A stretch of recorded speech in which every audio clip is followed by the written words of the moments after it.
2023 का world cup चल रहा है और उस वर्ल्ड कप में वेस्ट इंडीज की टीम हिस्सा नहीं ले रही, लेकिन हम सब जानते हैं कि वेस्ट इंडीज के पास तमाम ऐसे खिलाड़ी हैं जो उसके मौजूदा टीम के खिलाड़ियों से कहीं ज्यादा टैलेंटेड हैं, लेकिन क्योंकि उनकी प्रायोरिटीज लीग क्रिकेट खेलना है, उनकी प्रायोरिटीज कुछ और है और बोर्ड के साथ उनके विवाद जो हैं वो इतने ज्यादा बड़े हैं कि वो इंटरनेशनल क्रिकेट को उतनी प्रायोरिटी पे नहीं रख रहे हैं। ऐसे ही एक खिलाड़ी सुनील नरेन, वो सुनील जिन्हें एक जमाने में वर्ल्ड क्रिकेट में सबसे टैलेंटेड प्लेयर का खिताब मिलता था कि यार ये बहुत टैलेंटेड स्पिनर है, फिर उनके बॉलिंग एक्शन को लेकर कुछ इश्यूज होते हैं, अंदर बाहर होते हैं। वो खिलाड़ी जिसने वेस्ट इंडीज को पहली बार T20 क्रिकेट में चैंपियन बनवाया था, वो खिलाड़ी जिसे क्रिकेट में पहली बार रेड कार्ड मिला जब वो कैरेबियन प्रीमियर लीग खेल रहे थे, रेड कार्ड फुटबॉल वाला, हाँ वही। वो खिलाड़ी जो आईपीएल में 2011 से एक ही टीम के लिए खेल रहा, क्योंकि यार में कितने खिलाड़ी आए कितने खिलाड़ी गए, लेकिन सुनील नरेन वहीं रह गए। उस सुनील नरेन ने अब इंटरनेशनल क्रिकेट को अलविदा कहने का मन बना लिया। 4 साल से कोई इंटरनेशनल मैच खेला नहीं था। कहा जाता है कि वो अपनी दुनिया में मस्त थे और उन्हें कोई फर्क नहीं पड़ा था और बोर्ड के साथ उनका विवाद बहुत ज्यादा बड़ा हो गया था, लेकिन आखिरकार उन्होंने फैसला किया कि now it's high time to quit. हालांकि 2024 में वेस्ट इंडीज में ही वर्ल्ड कप है, तो उससे पहले इसे एक झटके के तौर पर भी आप वेस्ट इंडीज आपको बता दें कि 2024 का T20 world cup West Indies में है। ऐसे में वेस्ट इंडीज क्रिकेट बोर्ड अगर अपने सभी उन खिलाड़ियों को जो लीग क्रिकेट में दुनिया भर में तबाही मचाते हैं या अलग अलग जगहों पर खतरनाक खेल का मुआयना करते हैं, अगर उन्हें शामिल कर लेती तो शायद उसके चांसेस बढ़ सकते थे।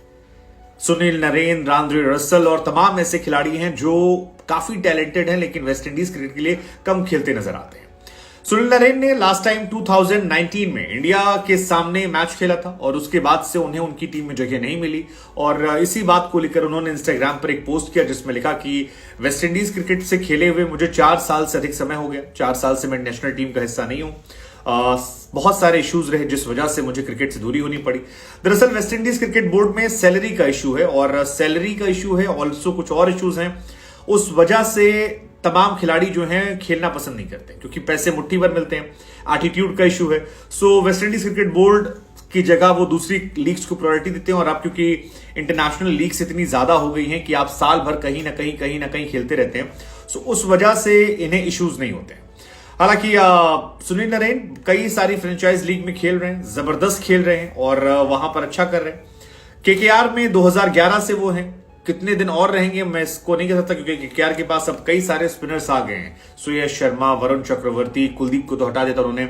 सो ऐसे में क्या वो केकेआर में कंटिन्यू करेंगे, ये भी देखने वाली बात होगी। नरेन फिलहाल 35 साल के हों और स्पिनर्स जो हैं हमने देखा वो 38, 39, 40 तक खेलते हैं अगर उनकी फिटनेस है। हालांकि नरेन के बारे में कहा जाता है कि बहुत लेजी इंसान है, देर तक सोना पसंद करते हैं और काफी लेजी इंसान है, लेकिन टैलेंट उनका जबरदस्त है क्योंकि जब वो आए थे जिस जमाने में 2011 में जब वो आए थे लीग विक खेल के, सो चैंपियंस लीग T20 2011 के दौरान जब वो त्रिनाद के लिए खेल रहे थे, सो वहां पे वो काफी चर्चा में आए थे क्योंकि उनके पास वैरायटी बहुत ज्यादा थी। वो स्किडर फेंकते थे, नकल बॉल फेंकते थे, कैरम बॉल फेंकते थे और तमाम और गेंदबाजी की प्रैक्टिस करते थे और उस जमाने में सुनील नरेन को पिक करना वॉज ऑलमोस्ट इम्पॉसिबल।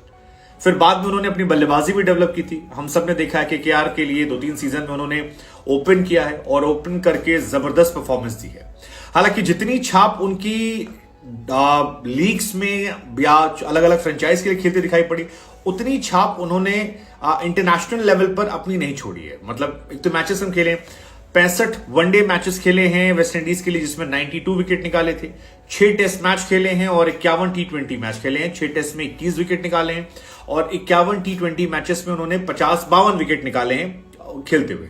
केकेआर का वो हिस्सा रहे हैं, लेकिन मेन इश्यू उनके साथ वही था जो उनकी बॉलिंग एक्शन में इश्यू आ गया था, जिसके बाद आईसीसी ने उन पर बैन लगा दिया था और उस बैन के बाद तकरीबन 1 साल तक वो निलंबित थे। साल भर बाद जब लौटे, सो खेल तो रहे क्रिकेट, परफॉर्मेंस भी दे रहे, लेकिन वो पहले वाली बात उनमें। अगर आप आईपीएल पे बात करोगे सुनील नरेन की, तो सुनील नरेन विराट कोहली की तरह, रोहित शर्मा की तरह, धोनी की तरह उन लिमिटेड खिलाड़ियों में से हैं जिन्होंने एक ही फ्रेंचाइज के लिए अपना ऑलमोस्ट पूरा करियर खपा दिया।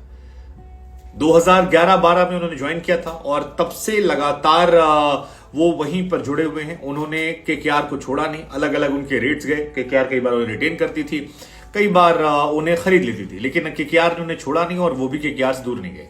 लास्ट टाइम 2022 में जब बोली लगी थी तब केकेआर ने उन्हें 6 करोड़ रुपए में रिटेन किया था और तब से वो लगातार बने हुए। हालांकि मुझे पर्सनली लगता है कि अब उनके केकेआर के दिन जो है वो भी खत्म होने वाले हैं, क्योंकि धीरे धीरे और प्लेयर जो हैं वो केकेआर में ऐड हुए।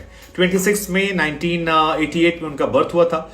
केकेआर के लिए 162 मैच खेले हैं, जिसमें अगर विकेट्स की बात करोगे तो 163 विकेट लिए। रन बनाने की बात करेंगे तो 1000 से अधिक रन बनाए हैं, जिसमें 75 उनका बेस्ट है। हालांकि उनका स्ट्राइक रेट बड़ा जबरदस्त है, 159.7 ये उनका स्ट्राइक रेट है। इसी तरीके से हाल फिलहाल में एक चर्चा में आए थे, जो आपने आपको बताया रेड कार्ड उन्हें मिला था। कैरिबियन प्रीमियर लीग चली थी 2023 में और इस साल पहली बार क्रिकेट में फुटबॉल की तरह रेड कार्ड निकाला गया था, जहां पर कहा गया था कि अगर आप 18 ओवर से डिले होते हैं तो फिर आपको रेड कार्ड दिया जाएगा। और सुनील नरेन वो पहले प्लेयर बने थे सीपीएल में जो रेड कार्ड उल्लंघन के लिए रेड कार्ड पाने वाले थे। आपकी फेवरेट